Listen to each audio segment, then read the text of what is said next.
ញោមបច្ចុប្បន្នកូនទឹកចិត្តរបស់តាជប៉ុនញោមមែនទែនដែលគាត់មានទឹកចិត្តល្អចំពោះក្រុមគ្រួសាររបស់នាងខ្ញុំ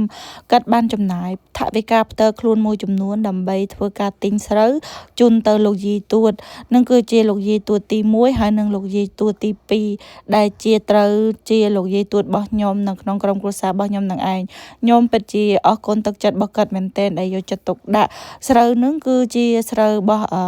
ម្ដាយខ្ញុំដែលគាត់ធ្វើឆ្នាំហ្នឹងគូច្រើនមែនទែនគឺលក្ខណៈថាលក់អត់ដាច់ទេអញ្ចឹងហើយតាជប៉ុន